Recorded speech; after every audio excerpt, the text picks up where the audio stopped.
जय श्री कृष्ण। धर्म ज्योतिषमा हजुरहरूलाई स्वागत छ। आजको विषय हो जल तत्व र जल तत्वको तीनटा राशि। जल तत्व नाम छ। जल तत्वकोलाई चन्द्रमा ग्रहले कर्क राशि, वृश्चिक राशि, मीन राशि जल तत्व पर्छ। कर्क राशि प्रथम राशि। कर्क राशिमा चन्द्रमा स्वग्रही हो, बृहस्पति उच्चको हुन्छ। कर्क राशिवाला प्राय जसो सुन्दर हुन्छन्, विवेकशील हुन्छन्, बोल्नमा निपुण हुन्छन्, उदारवादी हुन्छन्।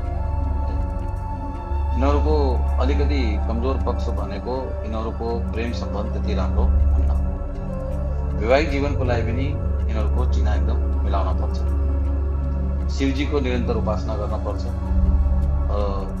चिनामा यदि चन्द्रमा र बृहस्पतिको स्थिति अलि सामान्य छ भने हामीले कि ओपल कि मोती धारण गर्न मिल्छ।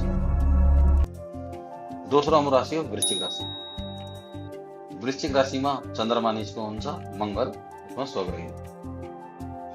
वृश्चिक राशिको जातक प्राय जसो राम्रो डाक्टर पनि भेटिन्छन्, राजनीतिमा पनि भेटिन्छन्, राजनीतिमा नभेटे रुचि लिनेवाला हुन्छन्, लेख्नमा अलिकति राम्रै हुन्छन्, कलामा पनि यिनीहरूको केही न केही गुण हुन्छ। यिनीहरूको प्राय जसो आमासँग त्यति सम्बन्ध राम्रो हुन्न। जीवनसाथी यिनीहरूको राम्रै हुन्छन्, साथ दिनेवाला हुन्छन्। अब वृश्चिक राशिवालालाई जीवनमा उन्नति गर्न छ भने शिवजीको ही उपासना गर्न पर्छ, अरू कुनै उपाय छैन। अब रत्न धारण गर्ने हुने माणिक्य कि मोगा यिनीहरूलाई शुभ हुन्छ। अर्को राशि हाम्रो मीन राशि। मीन राशिमा बृहस्पति स्वग्रही। अब मीन राशिमा चन्द्रमा सामान्य खालको हुन्छ। मीन राशिमा शुक्र उच्च।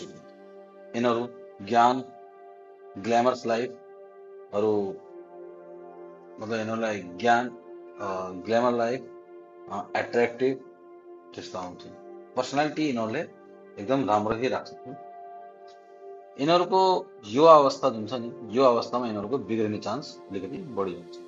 तर जसो जसो यिनीहरूको उमेर बढ्छ नि, यिनीहरूले आफ्नो राम्रै उसमा पुग्छन्, आफ्नो राम्रो स्थिति गर्छन्। यिनीहरूले के चाहिन्छ नि, प्रत्येक काम पर्फेक्ट चाहिँदैन। पर्फेक्ट भएन, चित्त बुझेन भने यिनीहरूले मुखमै आफ्नो जवाब दिन पनि सक्छन्। अब मीन राशिवालालाई यिनी शिवजीको उपासना भन्नुहुन्छ। जल तत्वको तीनटै राशिले मुख्य कारणले हाम्रो शिवजीको उपासना गर्नुपर्छ।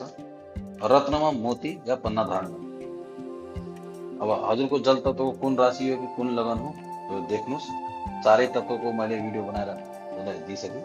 हजुरको आफ्नो चिनाको अब विश्लेषण गराउँछ भने मलाई तल दिएको नम्बरमा व्हाट्सएप गर्नुहोस्। हजुरको राम्रो मार्गदर्शन गर्न कोसिस गरायो। धन्यवाद।